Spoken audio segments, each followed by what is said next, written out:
How you doing, kids? Welcome to the Fearless Floyd Show. I am your host, as always, Fearless Floyd, and I want to thank you for clicking on this video to watch it.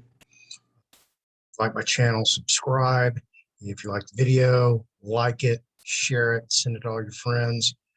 If you need to contact me, TheFearlessFloydShow at yahoo.com. This has nothing to do with about becoming private or national or accessing your trust and getting that coveted card. You know what I mean? Wink, wink, nod, nod. Okay.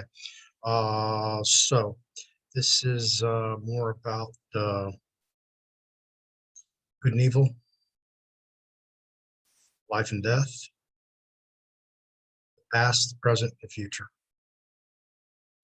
And I hate to be so solemn and so serious, but I've been wanting to do this video for quite a while, and I've been trying to put it all together in my head and lay it out for you guys so you can easily grasp it and understand it and see it and send this to other people so they can hear it and see it and watch it and understand. Because all of you who are enlightened and really understand what's going on in this world, you're going to get it right off the bat. Man, he's sharp. He's on the ball. For those of you who aren't enlightened, this should open their eyes. I mean, I don't know what else I could do to present these facts to anybody. Watch my channel, you'll understand what the hell's going on. So without further ado, let's get this ball rolling and start this.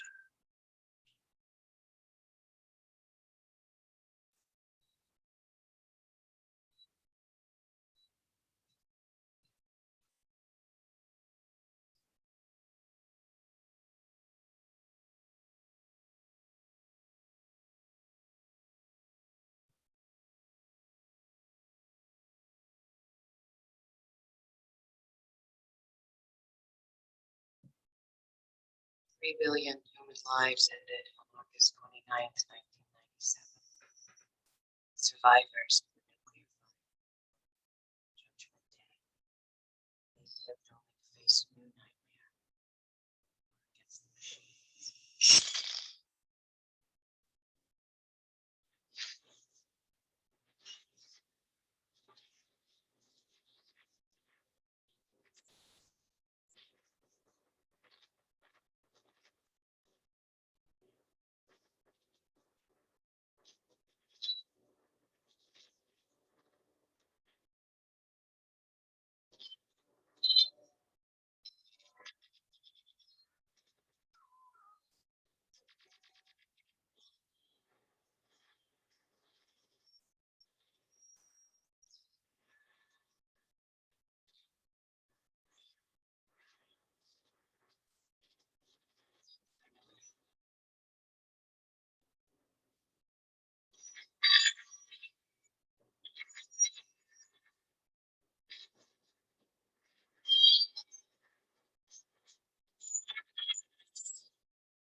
The computer which controlled the machines, Skynet, sent two Terminators back through time. Mission to destroy the leader of the human resistance, John Connor, my son. The first Terminator was programmed to strike at me in the year 1984, before John was born. It failed. The second was set to strike at John himself when he was still a child. As before, the resistance was able to send a lone warrior, a protector for John. It was just a question of which one of them would reach him first. Did you watch and wonder as Gal Gadot quickly transformed herself from an average actress into a superhero? Christian Bale starved himself to skin and bone for a role. Sorry about that. I want to bring your attention to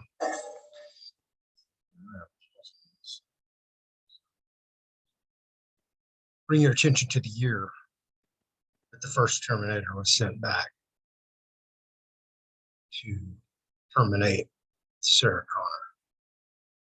If you didn't catch that, 1984. Of course, that's a reference to George Orwell's 1984. So, of course, you hear the billions of people that were exterminated in the AKA nuclear holocaust. So, depopulation. Let's run on to our next video.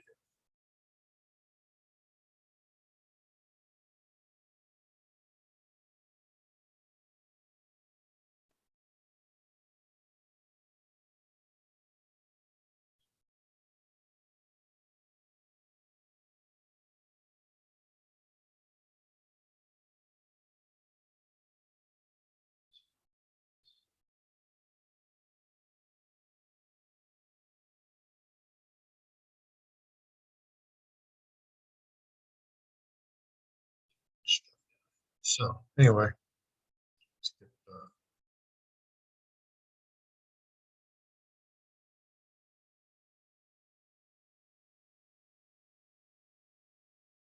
Before they died, my parents told me stories of how the world once was. What it was like long before I was born. Before the war with the machines. They remembered a green world. Vast and beautiful. Filled with laughter. Hope for the future.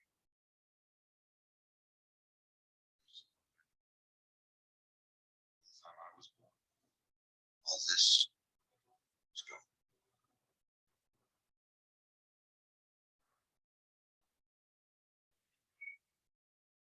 Skynet. A computer program designed to automate missile defense. It was supposed to protect us. That's not what happened. August 29th, 1997, Skynet woke up. Decided all humanity was a threat to its existence.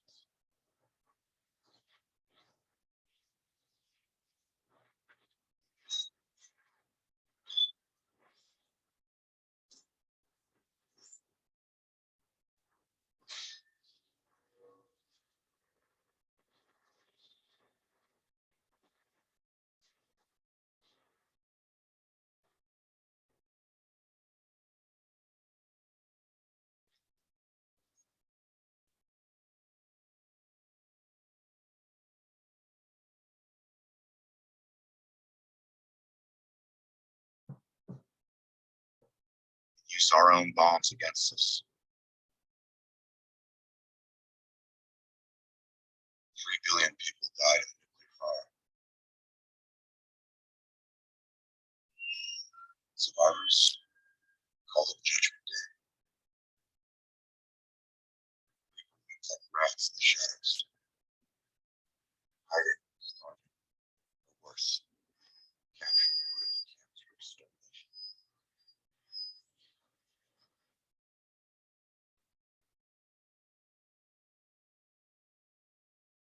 I was born after Judgment Day. In a broken world. Ruled by machines.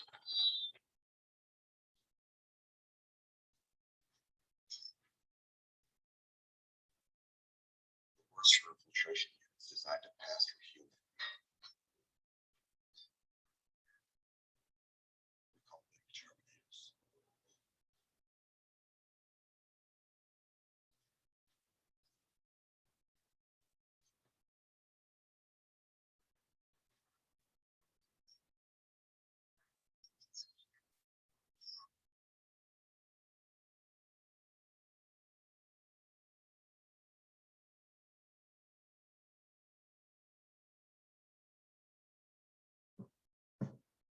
now, there are a couple things there that I wanted you to notice right off the bat that they showed you. All this.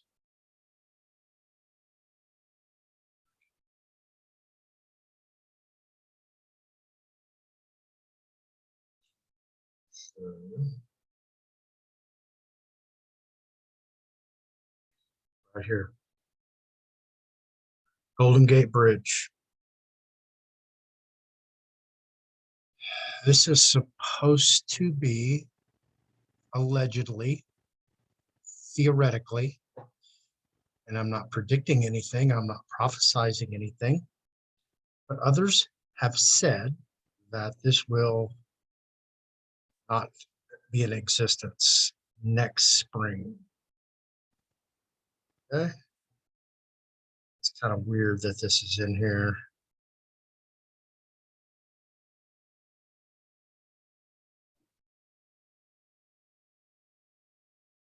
And then it disappears.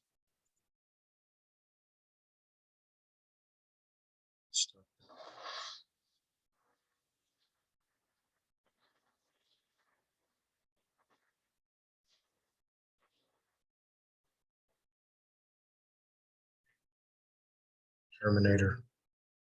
Genesis. Could that be the trigger point?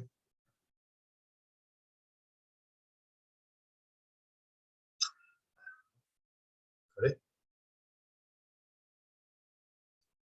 So,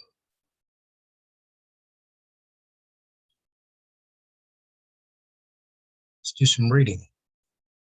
Reading is fundamental.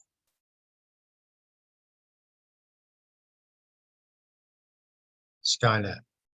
Skynet is a fictional artificial neural network based conscious group mind, an artificial general superintelligence system that serves as an antagonistic force of the Terminator franchise. In the first film, it stated that Skynet was created by Cyberdyne Systems for SAC NORAD, Strategic Air Command, NORAD, North American Radar. When Skynet gained self-awareness, artificial intelligence, humans tried to deactivate it, prompting it to retaliate with a nuclear attack, an event which humankind in or from the future refers to as Judgment Day.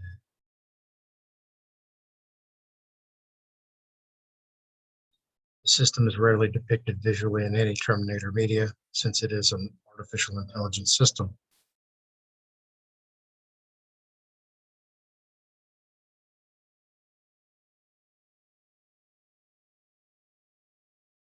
Artificial intelligence is demonstrated by machines as opposed to natural intelligence displayed by humans or animals. Leading AI textbooks define the field as a study of intelligent agents. Any system that perceives its environment and takes actions that maximize its chances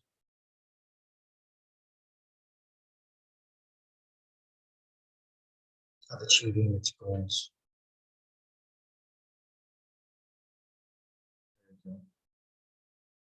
Some popular accounts use the term artificial intelligence to describe machines that mimic cognitive functions that humans associate with the human mind, such as learning, problem solving. However, this definition is rejected by major AI researchers. So this is Skynet.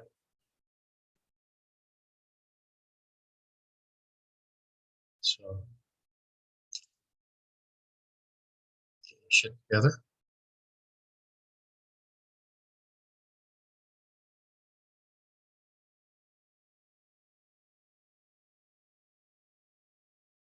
Starlink. Starlink is a satellite and internet constellation operated by SpaceX, i.e. Elon Musk, providing satellite internet access to most of the Earth. The constellation consists of over 1,600 satellites in mid-2021. That would be pretty much this last couple of months. Will eventually consist of many thousands of mass-produced small satellites in low Earth orbit, which communicate with designated ground transceivers. While the technical possibility of satellite internet service covers most of the global population, actual service can be delivered only in countries that have licensed SpaceX to provide service within any specific national jurisdiction. As of August 2021, the beta service offering is available in 14 countries. SpaceX Satellite Development Facility in Redmond, Washington. I want y'all to pay attention to all these things that are happening in Washington State.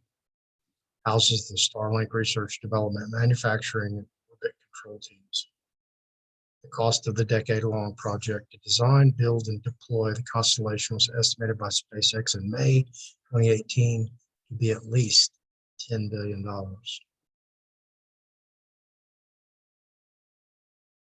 We'll scroll down so we can see the countries. Basically, this is the history, and you're more than welcome to go to this on Wikipedia. Investigate it yourself.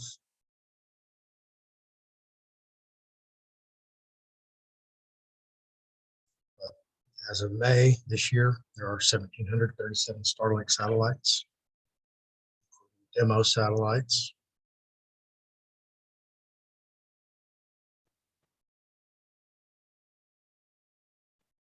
This is a list of when they were deployed. This is the countries that they're available in. North America, United States, North America, Canada, Europe, United Kingdom, Europe, Germany, Oceania, New Zealand, Oceania, Australia, Europe, France, Europe, Austria, Europe, Netherlands, Europe, Belgium, Europe, Ireland, Europe, Denmark, South America, Chile, Europe, Portugal, North America, Mexico. So they have North America covered. Obviously nothing in Central America and only one country in South America.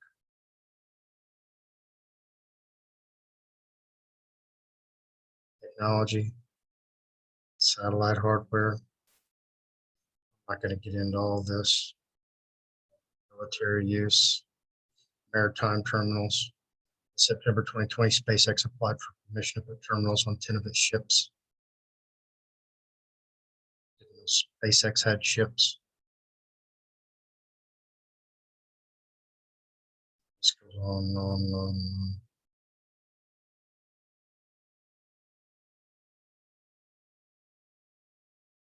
So remember that Starlink, Skynet, Starlink, Skynet. So let's go over here.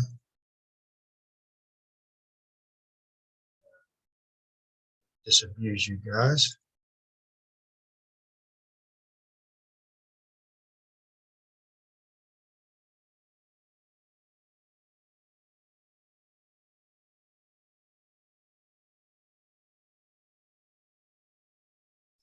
Let's add.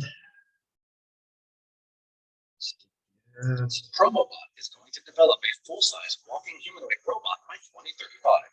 This was announced by the founder and development director at Promobot, Oleg Kibokurtsev. He noted, at the moment it's too early to talk about the cost of such a robot.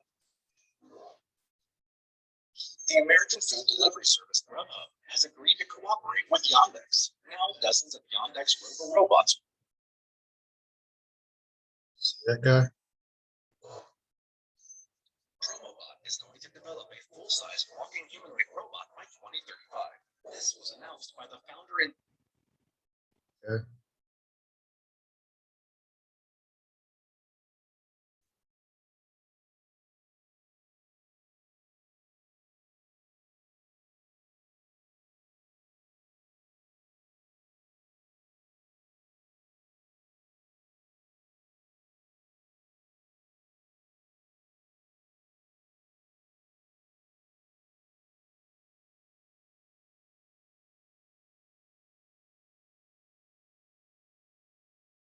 This is 2021.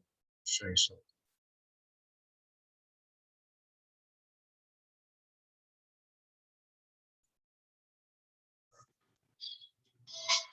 leading the Chinese e-commerce platform Meituan has availed drones and unmanned cars of its own design for delivery automation.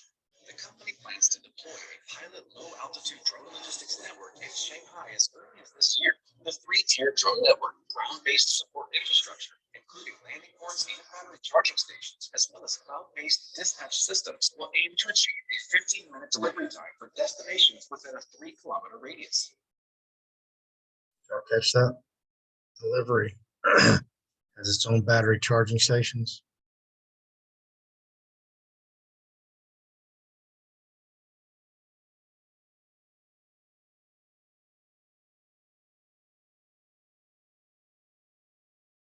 Algorithms for accurate understanding and perception of the environment around it. The robot can autonomously control refrigerators, coffee machines, vacuum cleaners, and other household appliances. It can even serve tea and water and mimic emotions such as empathy. Get that? Mimic.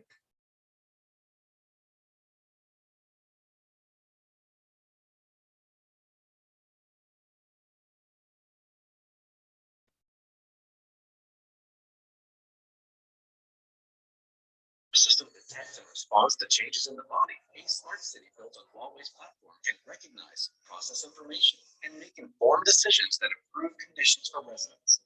To create the nervous system of smart cities, the latest information and communication technologies were used, combining cloud computing, the Internet of Things, big data, and artificial intelligence, which make it possible to implement solution analysis and with the provision of reports in real time. Artificial intelligence in a smart city must encompass perception of the city, decision-making, and execution and management. Huawei's Cloud Pangu model, one of the world's largest machine vision pre-learning models with 3 billion parameters, is a key part of the smart city. It's one of the top 10 super AI leader stars at the 2021 conference. Today, Huawei Cloud is already working on smart infrastructure in 10 cities across the country, including Shanghai. UB Tech Robotic. Coming to a city near you. Those apples. Did you hear that? 3 billion in one city.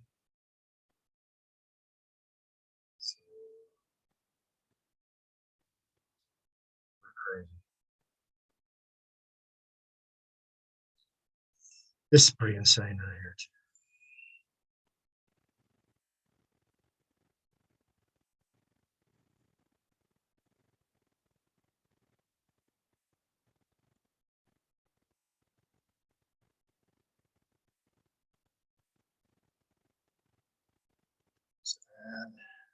It allows you to separate some precision strikes last year.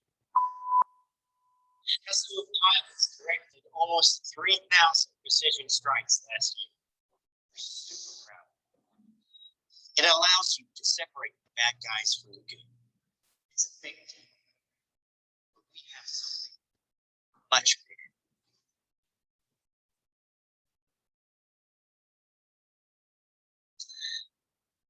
Your kids probably have one of these, right? Not quite. Of a pilot? No. That skill is all AI. It's flying itself. Its processor can react 100 times faster than a human. The stochastic motion is an anti-sniper feature.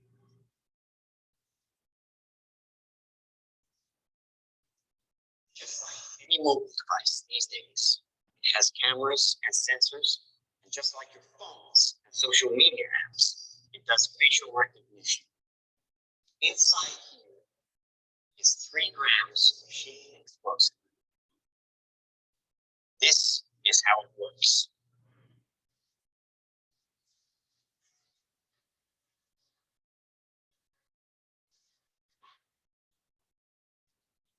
Did you see that? That little bit is enough to penetrate the skull and destroy the conscience. They used to say guns don't kill people. People do. Well, people don't. They get in motion, disobey orders, aim high. Let's watch the weapons make the decisions. Now trust me, these were all bad guys. Now that is an airstrike of surgical precision. It's one of a range of products. Trained as a team, they can penetrate buildings, cars, trains, evade people, bullets, pretty much any countermeasure. They cannot be stopped. Now, I said this was big. Why? Because we are thinking big. Watch. $25 million order now buys this. Enough to kill half a city. The bad half. Nuclear is obsolete. Take out your entire enemy, virtually risk-free. Just characterize them, release the swarm, and rest. These are available to many. We have a distribution network taking orders from military, law enforcement, and specialist lines. The nation is still recovering from yesterday's incident, which officials are describing as some kind of automated attack, which killed 11 U.S. senators at the Capitol building. They're flying from everywhere, but attacked just one side of the aisle. You can see how people were screaming. You can see high windows, very small, precisely punctured to gain entry to the building. What did you think? I just did what I could for it. Things weren't even interested in me. They're just buzzing. Government sources admit the intelligence community has no idea who perpetrated the attack, nor whether it was a state, group, or even a single individual. So if we can't defend ourselves, then we strike back. We are investing very heavily in classified defense projects. We make it our deterrent like our nuclear deterrent. We stockpile in the millions, the billions. At key facilities. The White House, the New York Stock Exchange, Wall Street. Well, we wish we had boots on the ground in every community in this country, but we don't. So our instructions, our suggestions are to stay in touch. Find your enemy using data, even by a hashtag. You are evil ideology right where it starts.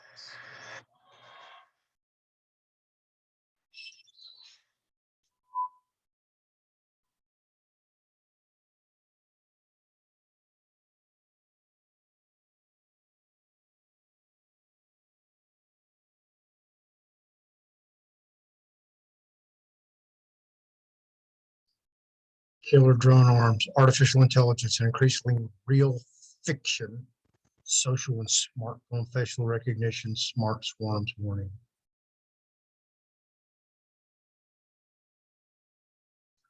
Like that.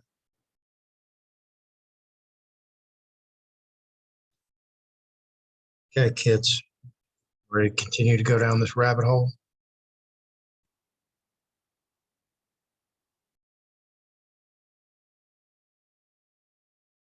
All right, next video.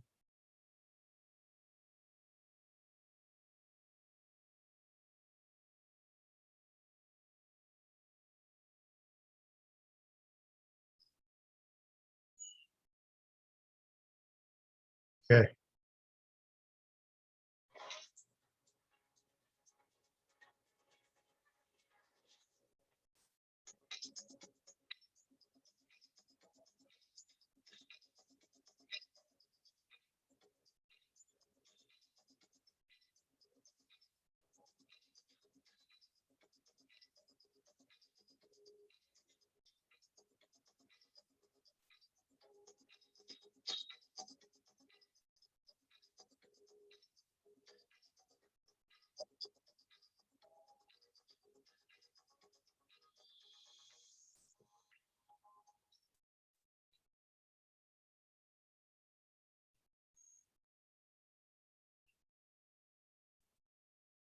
Coming, folks. They're coming.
And will he ever? All right, to the next one. You're going to dig this. Okay? So you're ready, folks. It just gets better. It's fun. Yeah. So here we go. Full screen, hit play. Here, he's adding some color to the nipple of this fake bodysuit. But as he moves the airbrush up, he's adding a much more subtle change. You can see the difference between the bottom of the suit and the top part that he hasn't gotten to yet. What this spray paint does is give the suit texture, mimicking the undertones human skin naturally has, and giving the appearance of tiny details like pores. From a life cast picking up on an actor's defining features, to sculpting subtle veins, to mastering a jiggly stomach, a lot of effort goes into making the bodysuits actors wear look realistic. Some spoilers ahead for Bill and Ted Face the Music. Bodysuits let actors go through physical transformations that they couldn't easily make on their own, from gaining weight to gaining muscle to being pregnant. There are times when bodysuits don't need to be as detailed because they're covered in clothing, like this suit Kevin Yeager designed for Dana Carvey in an ultimately cut sequence from The Master of Disguise. But because Keanu Reeves and Alex Winter appear shirtless in Bill and Ted Face the Music, both the muscle suits and fat bodysuit created for scenes where they meet future versions of themselves had to be incredibly detailed. To make a bodysuit, you first have to get a life cast of an actor's entire torso. Keanu and Alex were covered in purple and green silicone rubbers. The green silicone has an oil in it that ensures it won't pull any of the actors' hairs out of their bodies. The two silicones adhere to each other and are then wrapped in a temporary plastic jacket to hold them together, which will eventually be replaced by a fiberglass shell. That forms the mold that will shape the bodysuits. The fiberglass torso shell is laid up into the silicone impression, which then gets covered in clay for the sculpting part of the process. This is the first stage where attention to every realistic detail is crucial as the team sculpts every muscle and vein of this mold. I just wanted to make sure it looked at every angle, like if you lose his arm or something, that everything was finished beautifully down here, just as much as it was up here. Early design and Photoshop stages, Alex said he actually wanted the muscular build to look like a gorilla. Even if the suit's shape is over the top, the basic anatomy can still be convincing. Sculptor Carol Koch kept a model of a human anatomy as a reference while chipping away at the muscle suits. Kevin says a common misconception is that when muscles bulge, the veins will too. But veins actually don't get that big. I would have them just keep making those veins subtle, more subtle. So they just keep scooping them out. So I could barely see them where they're there. But they didn't look, like they were worms. And then when I come back with painting, that also pops them up. So that it's a combination of a nice sculpture with the veins. Once they've sculpted the shape of the bodysuits with all their details as clay, they make a mold of the clay suit using a thicker silicone. Combine the life cast torso shell and then inject foam latex into it. The outer layer of foam is removed. The skin colored layer of silicone. Silicone makes it the right material for human skin. Well, foam wrinkles easily. Silicone can soften those wrinkles. But more importantly, Kevin says, silicone absorbs light the same way human skin does, which goes a long way towards making the suits look real. But it isn't until after the suit is sealed and injected with more silicone that Kevin can start to paint details on the skin, as plain foam doesn't look very convincing as an outer skin layer. The next thing to nail was skin tone. Trying to nail the color palette of the actor's skin, Kevin started with lighter shades to match Keanu and Alex's complexions. But the prison scene in Face the Music was shot in New Orleans during temperatures reached nearly 100 degrees Fahrenheit. And the scene with the muscle suit was shot in a prison yard, so Kevin knew actors would be spending a lot of time in the sun. So to compensate, he made the suits a shade darker than their normal skin tone. Or, as Kevin says, he gave the suits a sun tone, which gets to an important point. Color makes a big difference in making the skin look real. Take a look at the muscle suits during a nearly completed stage. The abs pop out not just because of how they're sculpted, but because of how they're colored. The team used an unexpected color combination of red and green paint underneath and around each ab. It's those kinds of surprising details in human skin that only an artist can detect.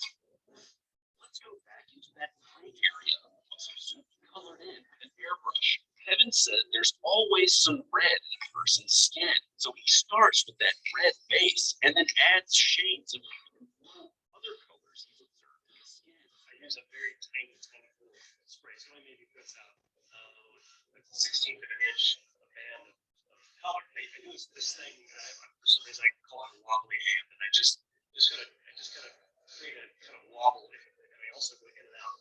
So I'm constantly moving my hand like this, and then I'm going in and out, to the thing. It causes little dots, causes little veins, little breakup.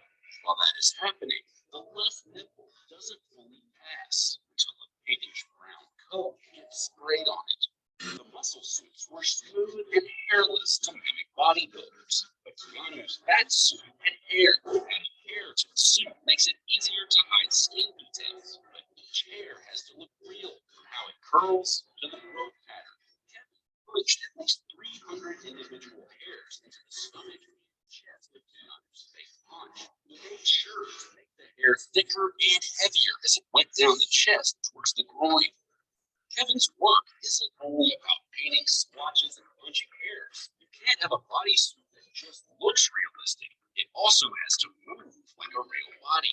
Foam latex beneath the layer of skin-like silicone helps the actors move comfortably. A fat suit like the one Kevin made for Keanu needs to bounce and jiggle naturally. You can see that as Keanu's stomach pops out of his shirt during this shot of the film. So how do you make it move while also giving it some weight? The classic technique, stuffing the suit with dry lentils.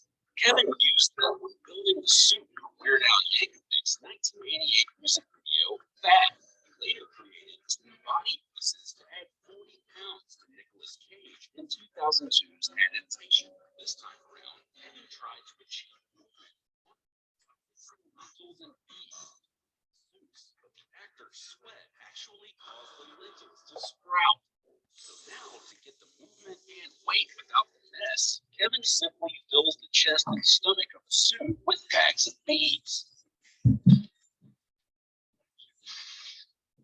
With all the skill involved in making these suits look and move like real human flesh, some of the realism is achieved by cleverly hiding the dead ways. Makeup artists typically cover up the zippers on the back of bodysuits, but because of that brutal world's heat, they kept the zippers on the muscle suits exposed, so the actors could hop in and out quickly to cool off.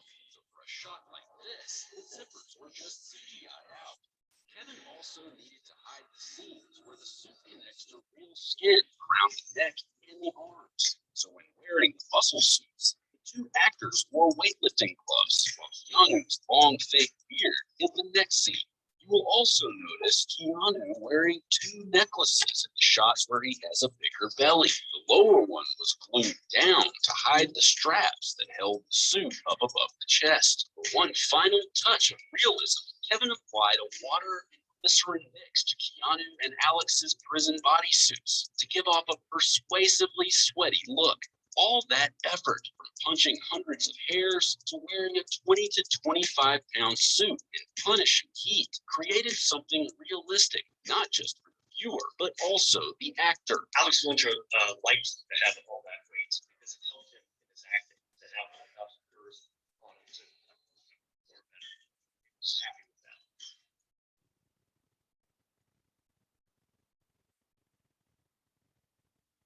Pretty crazy, huh? Move on to the next one.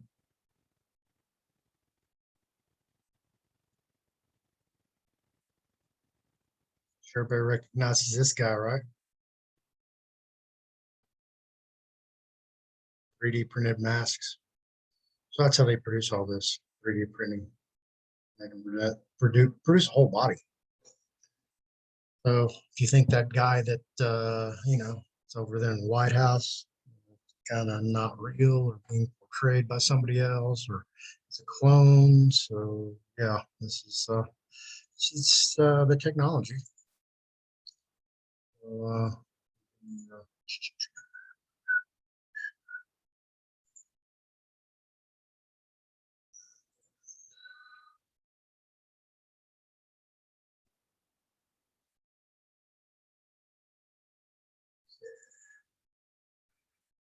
already talked about Skynet. Neuralink. Neuralink is a neurotechnology company developing implantable brain-machine interfaces, BMIs, and founded by Elon Musk and others. The company's headquarters is in Pioneer Building in San Francisco, sharing offices with OpenAI. Neuralink was launched in 2016 and was first publicly reported in March 2017. Since its founding, the company has hired several high-profile neuroscientists from various universities. By July 2019, it received $158 million in funding, of which $100 million was from Musk, and was employing a staff of 90 employees. At the time, Neuralink announced that it was working on a sewing machine-like device capable of implanting very thin 4 to 6 and micrometers. Okay, this is the micrometer, also commonly known as a micron, is an SI derived unit of length equaling 1 × 10 to the negative power meter. That is 1/millionth of a meter in width, threads into the brain. So a sewing machine-like device capable of implanting very thin threads into the brain, demonstrated a system that read information from a lab rat via 1,500 electrodes. They had anticipated starting experiments with humans in 2020. They've since moved that projection to 2021. So, 2021, huh? 2021.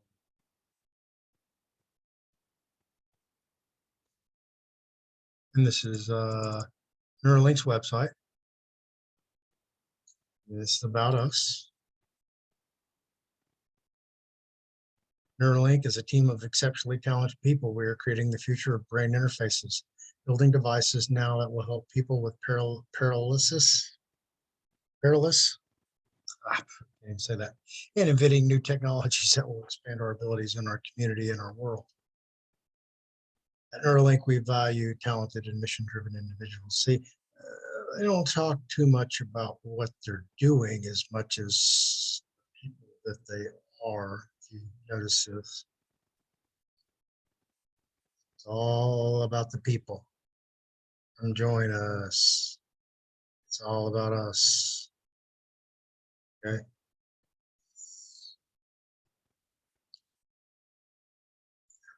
Played engineering with the brain, working towards improving the lives of people with a broad range of patients.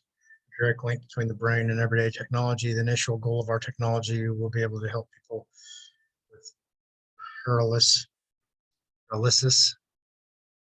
to regain independence through control of computers and mobile devices. Our devices are designed to give people the ability to communicate more easily via text-speech synthesis, follow their curiosity on the web, or to express their creativity through photography, art, or writing apps. Future of neural engineering. The link is the starting point for a new kind of brain interface. As our technology develops, we will be able to increase the channels of communication with the brain, accessing more brain areas and new kinds of neural information. This technology has the potential to treat a wide range of neurological disorders, i.e. normalcy, to restore sensory and movement function, and eventually expand how we interact with each other, with the world, and with ourselves. Yeah. Has this already happened? Do you think?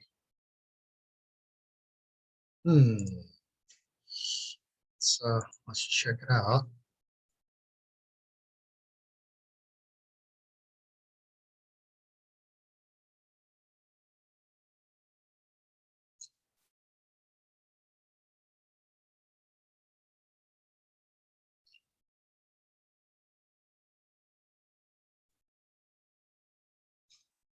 This is Wikipedia. Thermic needle gauge. So over here, look at these needle gauges. So more than likely, you were stuck with that one, or that one, or that one. One of these three. So of course, it tells you what they are. This is a 22 gauge in black. Green is a 21 gauge, and of course, the yellow is a 20 gauge. Okay, so I want to show you that picture.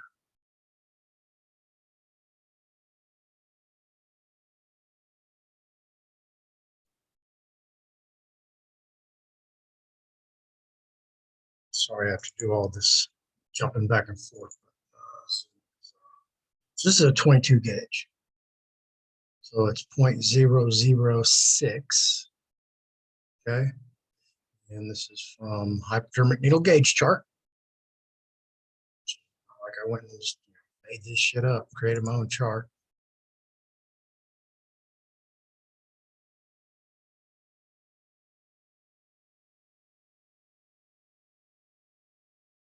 And here we go. Inches, picometers. 0.006 is 152,400,000 picometers.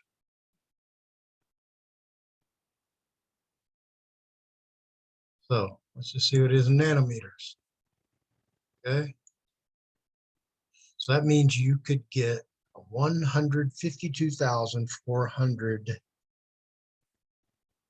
nanometers in that syringe, in the inside diameter of that syringe. Okay. So remember, we're talking about nanobots, and of course, myself, I go into a deeper technology, Pico technology and Femto technology, which are both theoretical, according to scientists and dictionaries, encyclopedias, universities, et cetera, et cetera. Okay.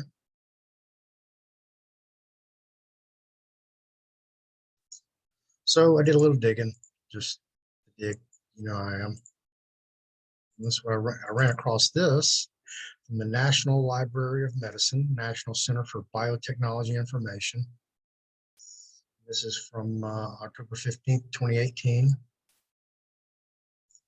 Insight study of SNO pico-sized particles in an ethanol water system followed by its biosensing application. I know that's a mouthful.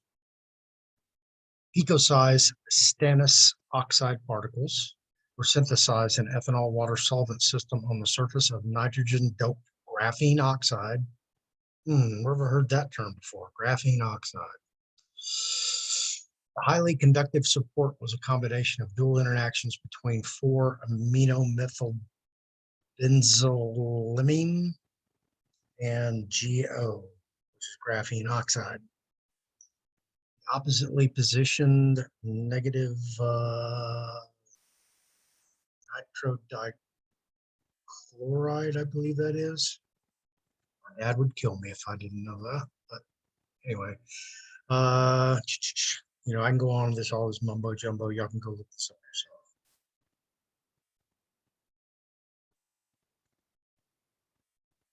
So basically what they do, here's CDAB functionalized graphene oxide multi-walled carbon nanotube composite modified electrode for the simultaneous determination of ascorbic acid, which is vitamin C, dopamine, which is your make this stuff up, which is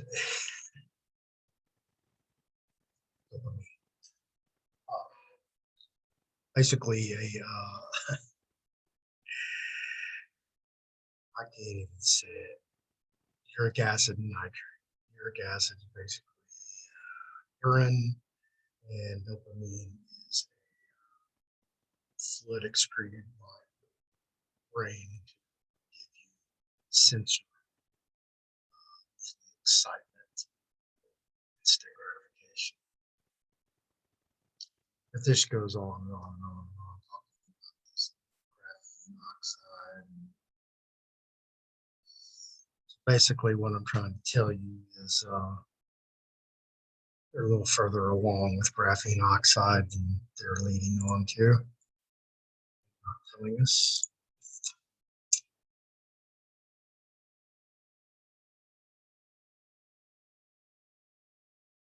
Transmission properties of ferrous trichloride, intercalated graphene, and WS2 thin films for terahertz time domain spectroscopy applications. That's a mouthful. I'll say that about 10 times as fast as you can. Here's the abstract. Time resolved terahertz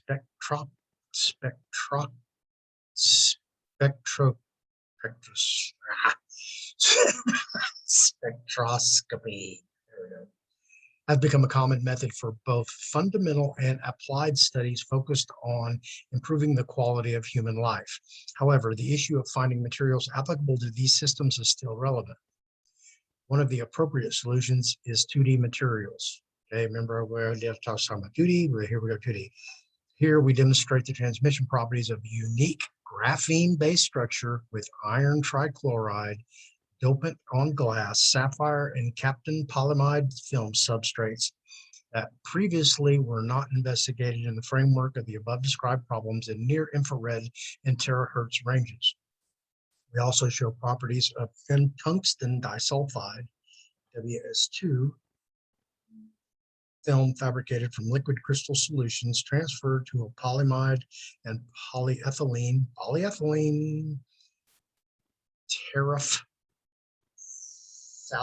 substrates, the introduction of impurities, the selection of structural dimensions, and the use of an appropriate substrate for modified 2D layered materials allow to control the transmission of samples for both the terahertz and infrared ranges, which can be used for creation of effective modulators and components of terahertz spectroscopy systems. So I know that was a bunch of chemical, biological, scientific mumbo jumbo. Keywords: graphene, layered materials, liquid crystal, spectroscopy, terahertz radiation, 5 gigabytes, 5 gig, 5G, tungsten disulfide.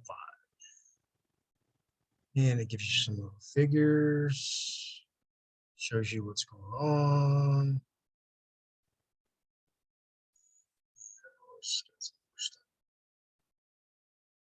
So of course, this is just what's in the public, you know, modulators for terahertz communications, the current state of the art, 19. Let's just click on that. With the increase of communication frequency, terahertz communication technology has been an important research field, particularly with the terahertz modulator is becoming one of the core devices in terahertz communication. Modulation performance of terahertz communication system depends on the characterization of the terahertz modulator. Terahertz modulators based on different principles and materials have been studied and developed. However, they are still on their way to practical application due to low modulation speed, narrow bandwidth, and insufficient modulation depth. Therefore, we review the research progress of terahertz modulator in recent years to evaluate devices critically and comprehensively. We focus on the working principles such as electrical, optical, optoelectrical, thermal, magnetic, programmable metamaterials, and nonlinear modulation methods for terahertz wave with semiconductors, metamaterials, and 2D materials such as graphene, molybdenum disulfide, and tungsten disulfide. Further, we propose guiding rules, select appropriate materials and modulation methods for specific applications, terahertz communications. So basically, terahertz. We'll get into that in a different one. I'll go investigate that myself and figure out what a terahertz communication is, because that may be something that nobody's looking at. So here we go. We're going to look at some nanobots. Every boy's favorite, robots. Blood cleaning robots. Someone asked 30 years ago that they were creating intelligent robots small enough to swim through your human blood veins. They would have been called crazy. But in this technological era, scientists have made unbelievable discoveries time and time again. Roboticists at the University of California, San Diego have created microscopic robots that have the ability to cleanse human blood of bacterial pollutants from the inside. These machines, referred to as cell-like nanorobots, are powered by ultrasound and are able to swim through blood to remove bacteria and their toxins. Each nanobot is about 25 times smaller than the width of a single strand of hair and swims at a rate of 35 micrometers per second. The nanorobots are built by combining gold nanowires with the membranes of human blood cells and platelets. The hybrid membrane coating gives the nanorobots the benefits of two different kinds of cells: red blood cells, which counteract the toxins generated by bacteria, and platelets, which limit pathogens. As an added benefit, the membrane coating also shields the nanorobots from biofouling, a bodily defense mechanism during which proteins cling onto foreign objects to prevent them from harming the body. While these nanorobots are still in development, researchers are hopeful that the technology could be monumental in the field of medicine. During clinical testing, blood samples polluted by a type of bacteria called MRSA were treated with nanorobots. Within 5 minutes, the samples contained 3 times less bacteria. According to researchers in charge of the cell-sized nanorobots, the end goal is not only to use them to treat MRSA bacterial infections, but also to cleanse biological fluids in general. The researchers also intend to perform tests on animals and craft the nanowires found within the membranes out of biodegradable materials rather than gold. Number 1. Cell-sized nanobots. The researchers from California, however, are not the only ones who have engineered nanorobots. A group of scientists at MIT has created robots just as small and much more complex. Nanorobots from MIT are the same size as a human egg cell. They are made up of 2-dimensional electronic circuits attached to tiny particles called colloids. A colloid is a mixture or the particles in a mixture that cannot be dissolved, so they remain floating throughout a substance. By combining nanorobotic technology with colloids, the researchers aim to develop robots that can move through substances to perform diagnostics. While medical researchers hope to send these nanobots through the human bloodstream or digestive tract, some have pointed out other uses, such as in oil pipelines and plumbing. Smaller than a grain of sand, these nanobots are so tiny they can literally float in the air and could potentially be used to measure atmospheric properties. What really sets these nanobots apart, however, is that they are designed to be controllable. While other devices can match these nanobots in size, they rely on the flowing of liquids and air to move. The MIT researchers are specifically looking at ways to make their nanobots more mobile, such as by adding tail-like flagella. These nanobots are also self-powered. Using a tiny semiconductor, a small jolt of electricity powers the robot's miniature circuits. Regarding these nanobots, one thing's for sure: should they turn out successful, biotechnology will never be the same. That's all we have for you. But not me. That's all they have. I've got more.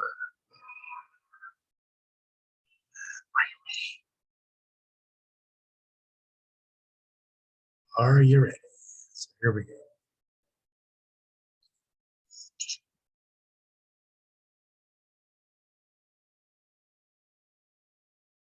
Well, we have seen that building things at the nano and deeper micro scale can be really tough. But atomic deposition and nanoscale 3D printing are beginning to solve the fabrication issues. But you still need to make a machine that is maneuverable and self-sufficient. This leads me into number 4, which is a theoretical model. Researchers have developed an algorithm for nanorobots. And this allows the bots to communicate between each other and to the outside world. Theoretically, this will allow the bots to actually target cancer cells or deliver drugs to very specific areas of the body. They have also developed a propulsion system which utilizes the capacitor as an energy source. And theoretically, this can target and be powered by higher glucose cancer cells. Now, it's still a proof of concept, but if this pans out, it can be really amazing.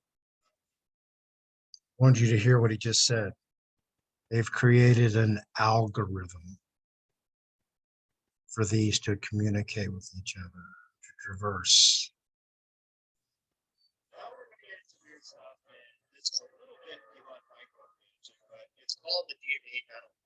I never really covered DNA before, but it's an excellent substrate for computing, and it has been used to implement a diverse set of mathematical problems, logic circuits, and even robotics.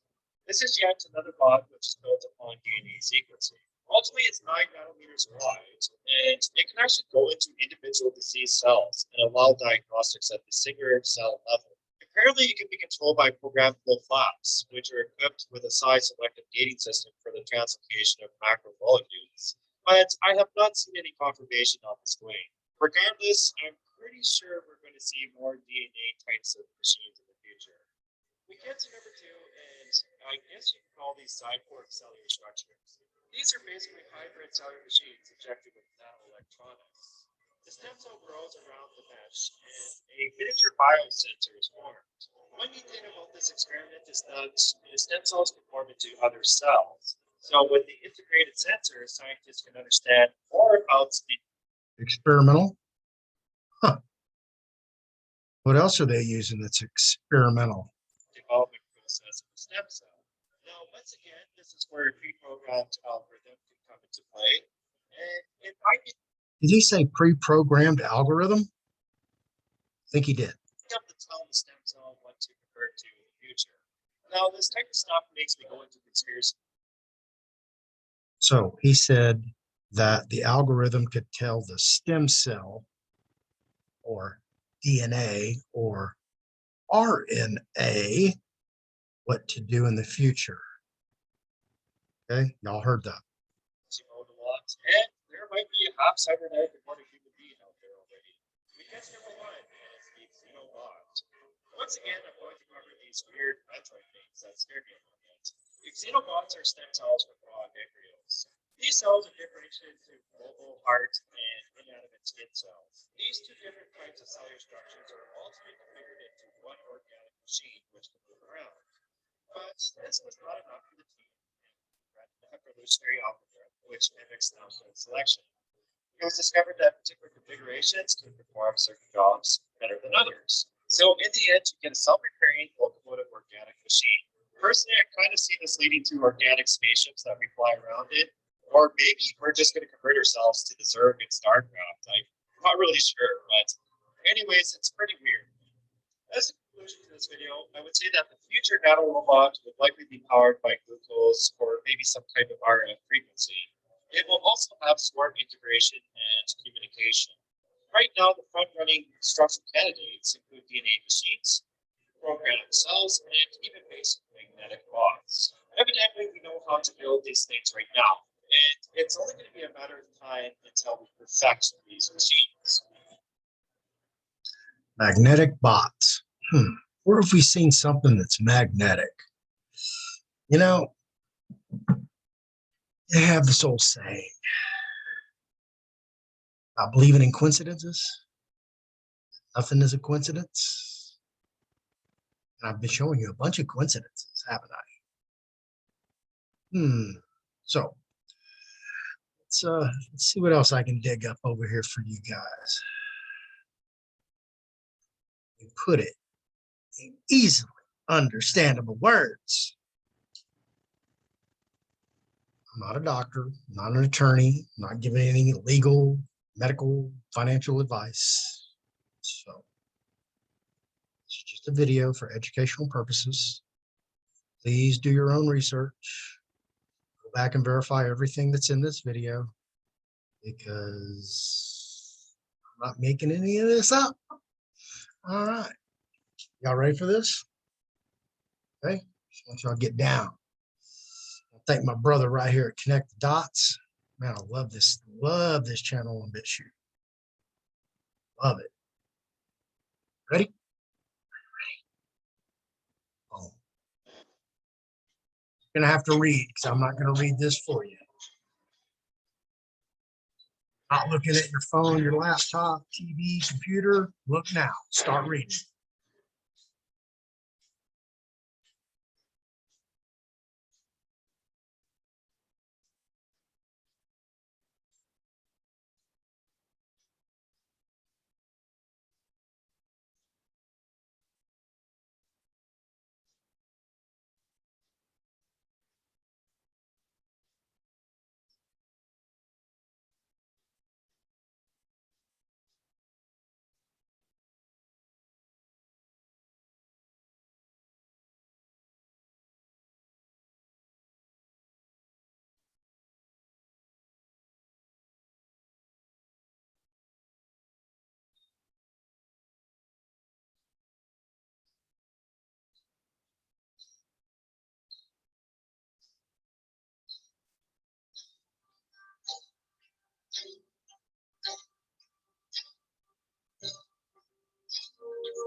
was the first country in the world to be all the supplies of this Pfizer vaccine. Recommendations. With the plan, the NHS has been preparing for the immediate program of mass vaccination in the history of the UK, and that's going to begin next week. And in line with the advice of the Independent Drug Committee on Vaccination and Immunisation, the first phase residents, healthcare staff, the elderly, and those who are clinically extremely vulnerable. And there are immense logistical challenges. The virus goes through -70 degrees. The virus goes through -70 degrees. Each person needs 2 injections.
As soon as we received that code, we were able to immediately start designing the vaccines, and in 3 hours we had a design ready and ready to go. So 3 hours to design a vaccine.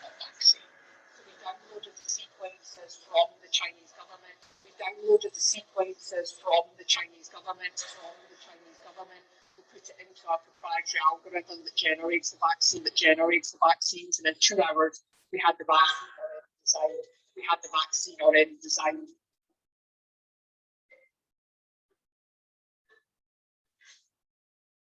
We put it into our proprietary algorithm that generates the vaccines, and in 2 hours we had the vaccine already designed.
Because that you think that we shouldn't have restrictions at all on my team, we should carry on exactly as we are. Is that all right? Is something you're suggesting? Restrictions will increase transmission. And with all the problems that I've just talked about, it doesn't seem to me the best time to do that. Well, actually, it's interesting. You remember a few weeks ago, we actually postponed lifting restrictions because the situation was so serious. The situation is even more serious now than it was then. So there's a point I really have to put to you, and you'll be aware of this because there's been a lot of commentary about this in the British media about you. And it's just politics. And you know what I'm going to ask you. You've been with the Communist Party for about 40 years now, you're still a member. You've been with the Communist Party for about 40 years now, you're still a member. So we downloaded the sequence from the Chinese government. You've been with the Communist Party for about 40 years now, you're still a member. And we know that this basically states we look at communist countries around the world and we see that they are tremendously top-down governments and controlled societies. I can't make this shit up, can I? So there you have it. Start to finish. A lot of stuff in between that I've, kind of omitted and didn't want to put in here to make this thing like, a 3-hour video. One of these days I'll sit down and make one and edit it and make my own documentary. A couple of people I really admire who are doing that. Let's see what's left on the agenda.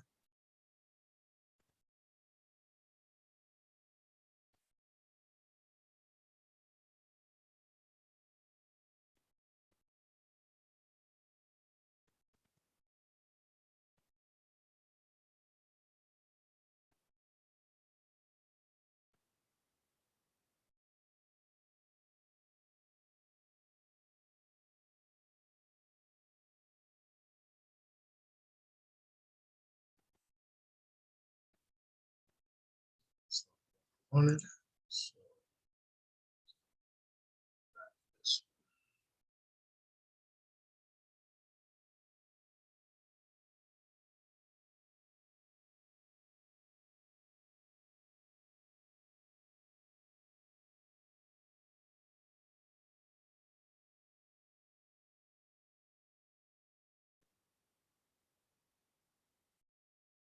Before they died, my parents told me stories about a world I was like long before.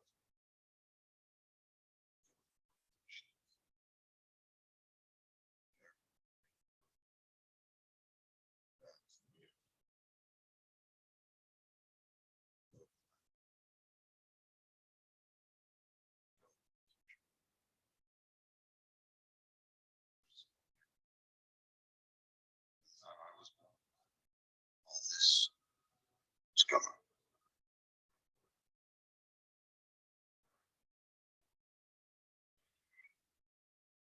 Skynet.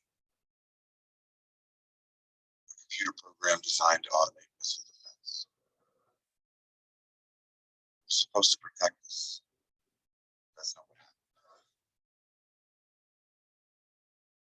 An artificial intelligence algorithm injected into the human body as a vaccine. Protect the human race.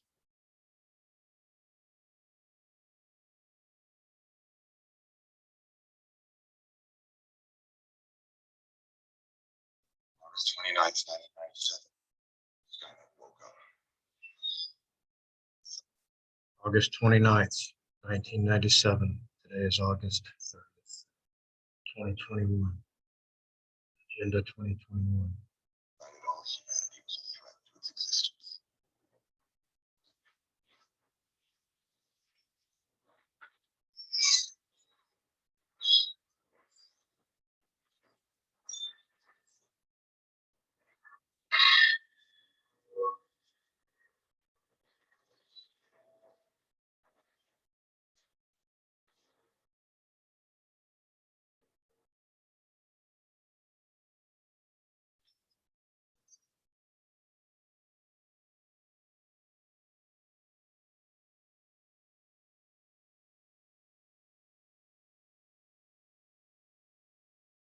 Use our own bombs against us. They used our own DNA against us. Our own stupidity, ignorance, disinformation, institutionalization. 3 billion people died in the nuclear fire.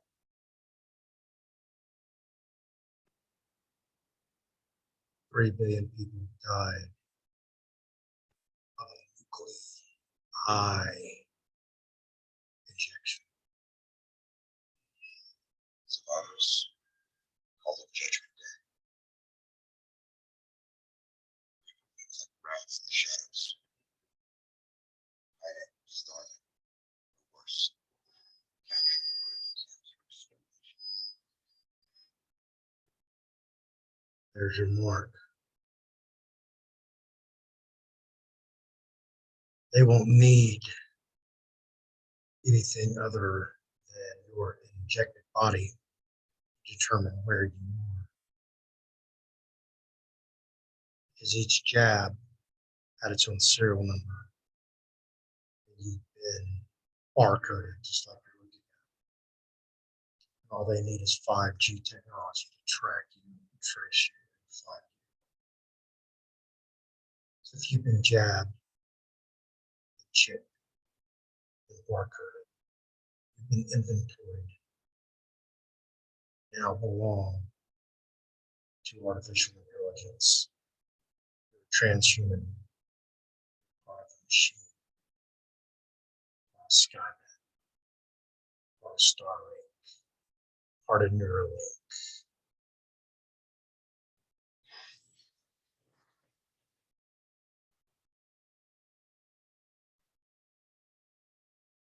I was born after Judgment Day. In a broken world. Ruled by the machines.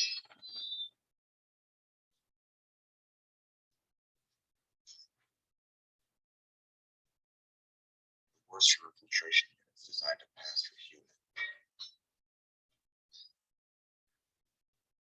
We call them Terminators.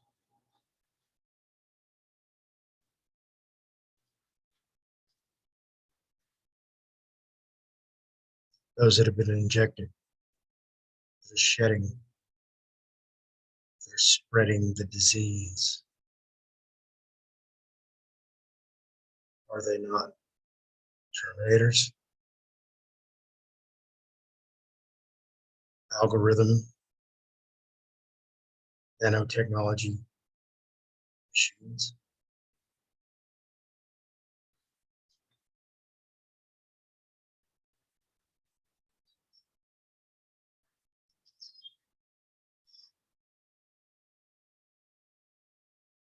before they die.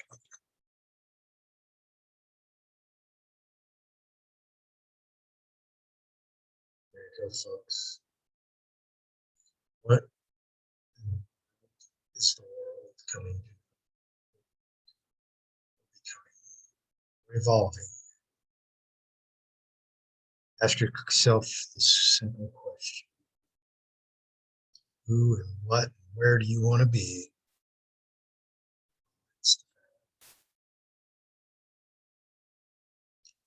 Be careful, be wise, educate yourself. As the old saying goes, make sure you have those 3 B's handy.